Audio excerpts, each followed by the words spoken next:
මගේ හදවත යන්න එපා මා තනිකර මගින් දුරටම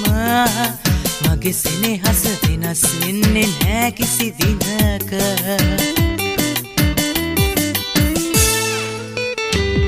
ඔබ තරහ වුණත් තරහ වෙන්නේ නෑ